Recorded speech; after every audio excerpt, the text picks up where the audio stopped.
Okay, welcome back.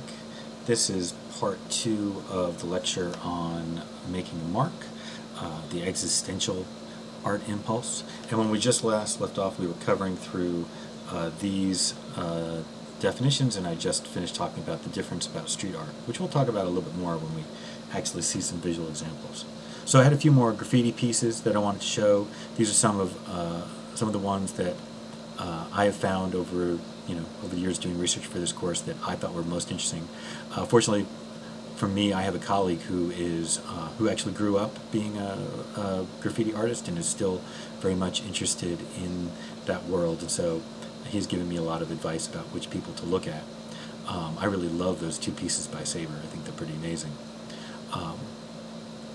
And I like these pieces as well, and I think these three pieces give you kind of a real sense of where graffiti can go in the hands of people who have a more personal kind of voice and want to go in different kinds of directions.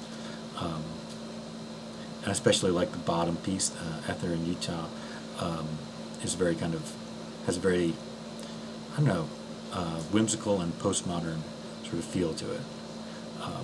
And then, as I said, we're going to talk a little bit about what is the line between graffiti and street art.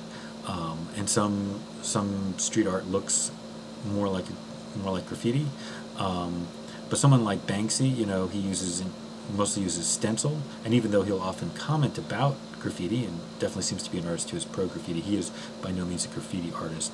Another thing that's often different about street art is that it tends to be much more socially focused. It has more of a point thing to say, and it's usually something about society and social justice.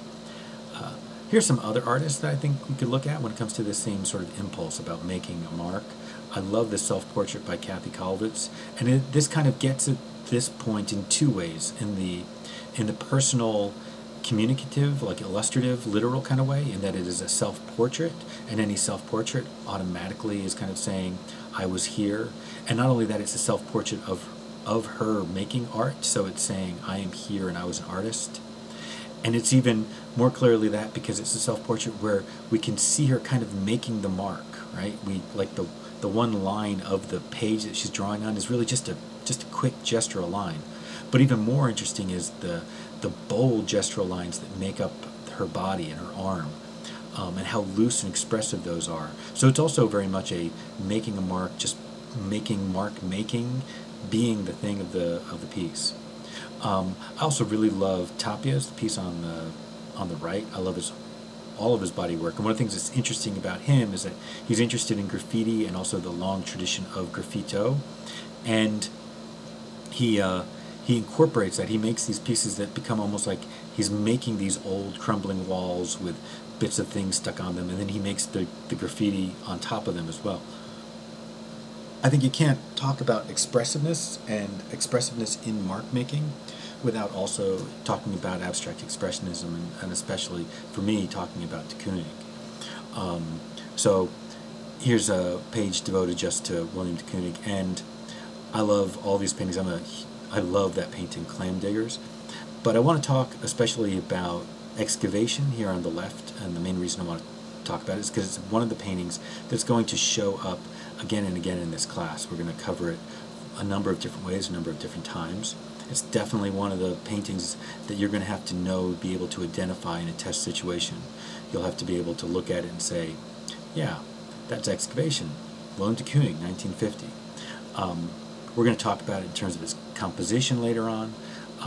One thing that I'll tell you about it right now that's really interesting is one of the reason why it's called excavation is because it was a very different painting at an earlier stage, and then he literally started to scrape away at the painting. He got so frustrated and trying to carve away the layers, and then to make a new painting on top of that. So you see these deep layers going back to some of the much older paintings, but you also see him kind of like scraping away, and so yeah, it's an interesting painting.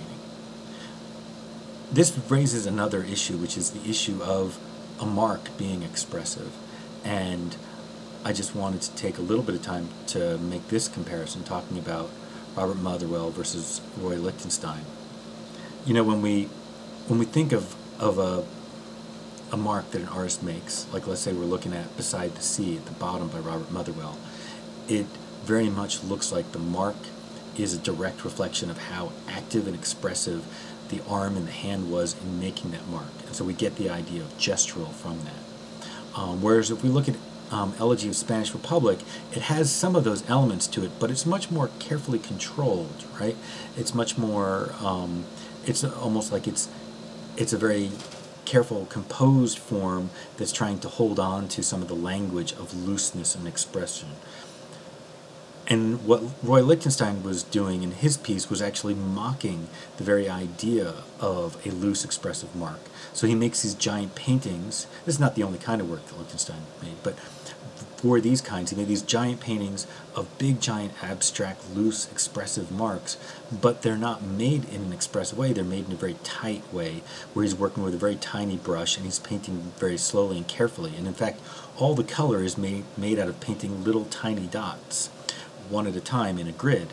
So it's a very, very laborious and controlled and tight and not at all an expressive way of making it.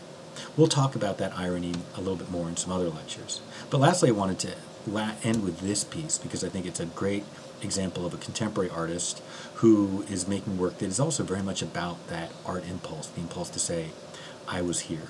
This is a piece done by Jenny Holzer, and literally the piece is just that she rented out the marquee from the movie theater to put up her aphorisms for a certain period of time, and this just walking by and seeing these, enigmatic, poetic phrases standing, being up there instead of movie titles, and reading them and really kind of interacting with them.